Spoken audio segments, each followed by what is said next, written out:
নমস্কার বন্ধুরা, welcome to my YouTube channel Meena kitchen blog. আমি মিনা ফ্রম মালদা। তো আশা করছি তোমরা সবাই ভালো আছো, আমিও ভালো আছি।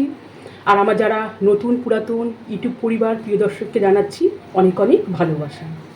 প্রতিদিন আলু, বেগুন, পটল, সোয়াবিন আর ভালো লাগছে না। তো বন্ধুরা, আজকে তোমাদের কাছে একটা রেসিপি আমি শেয়ার করতে চলেছি। এটা হচ্ছে নন বেঙ্গলি রেসিপি, কাথিয়াবাড়ির রেসিপি।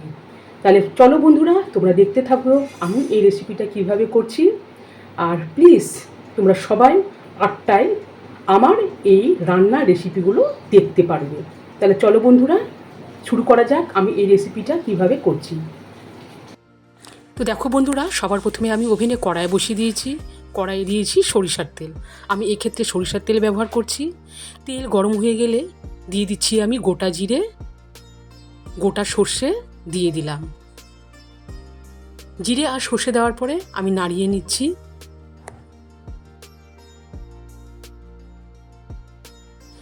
জিরে আর সর্ষে ফ্রাই হওয়ার পর এতে আমি দিয়ে দিচ্ছি 3টা মিডিয়াম সাইজের পেঁয়াজ কুচি। পেঁয়াজ কুচি দিয়ে আমি নাড়িয়ে নিচ্ছি।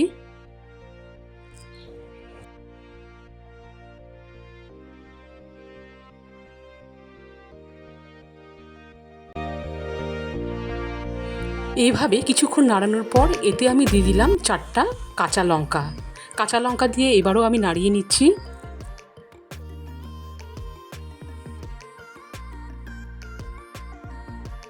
সো গাইস, এদিকে আমি ওভেনের আঁচ হালকা করে রেখে দিলাম। আর এইদিকে দেখো, একটি পাত্রে আমি কয়েকটি রসুনের কোয়া রেখে দিলাম আর দিয়ে দিচ্ছি 4 থেকে 5টা শুকনো লঙ্কা। এরপরে আমি এখন এই রসুন আর শুকনো লঙ্কা শিলপাটাতে বেটে নিব। তো দেখো বন্ধুরা, এই পেস্টটাও তৈরি করা হয়ে গেল। আবারও ফিরে আসলাম এখানে। তো দেখো বন্ধুরা, এবারে আমি কয়েকটা কারি পাতা দিয়ে দিলাম। কারি পাতা দিয়ে এবারও আমি পেঁয়াজ কুচিটাকে ভালো করে নাড়িয়ে নিচ্ছি।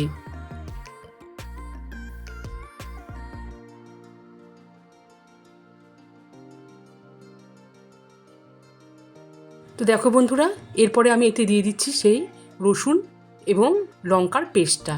আর এই ক্ষেত্রে কিন্তু মনে রাখতে হবে, পেঁয়াজটাকে কিন্তু আমি ব্রাউন করে একদমই ভাজবো না। এই পেস্টটা দিয়ে আমি কিন্তু মিডিয়াম আঁচে নাড়িয়ে নিচ্ছি।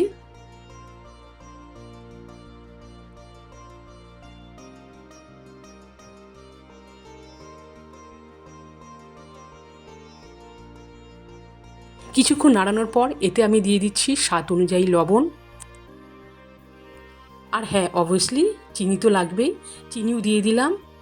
লবণ আর চিনি দিয়ে এবারও আমি নাড়িয়ে নিচ্ছি।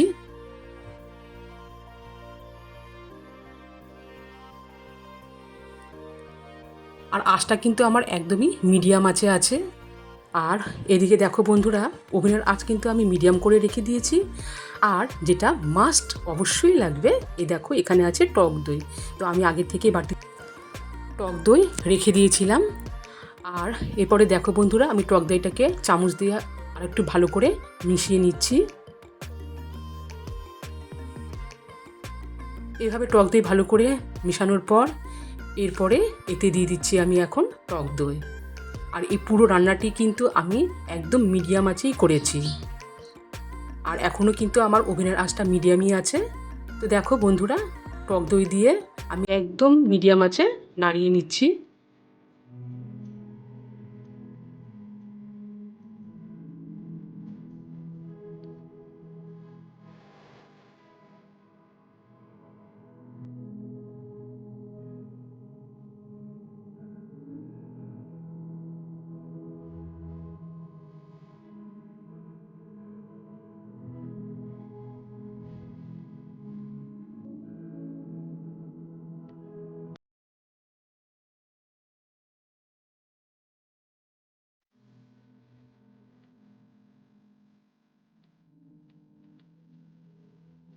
সো গাইস, দেখো তোমরা দেখতেই পাচ্ছ, এবারে কিন্তু এই রেসিপিটা রেডি। তো দেখো বন্ধুরা, এবারে আমি রেসিপিটা নামানোর আগে দিয়ে দিচ্ছি ধনেপাতা কুচি। ধনেপাতা কুচি দিয়ে আবারও আমি নাড়িয়ে মিশিয়ে নিচ্ছি। তো দেখো বন্ধুরা, আমি কিন্তু এখন ওভেনের আঁচটাকে নিভিয়ে দিয়েছি। এরপরে আমি দেখো বন্ধুরা পরিবেশন করতে চলে আসলাম। আর তোমরা দেখতেই পাচ্ছ, তো আমি তো রুটি নিয়ে পরিবেশন করতে তোমাদের কাছে চলে আসলাম। আর এই রেসিপিটা রুটি দিয়ে কিন্তু অপূর্ব লাগে খেতে। তো আশা করছি আমার এই রেসিপিটা অবশ্যই তোমাদের ভালো লেগেছে। প্লিজ তোমরা সবাই আমার পাশে থেকেও। নতুন বন্ধুরা যারা এখনও আমার চ্যানেলটিকে সাবস্ক্রাইব করোনি, অবশ্যই সাবস্ক্রাইব করার অনুরোধ রইল। তো আমি তো আর পারছি না, তো গরম গরম রুটি দিয়ে এবারে আমি খাচ্ছি। আর কি বলবো বন্ধুরা, আমি আর কথা বলতে পারছি না, সত্যি অপূর্ব দুর্দান্ত।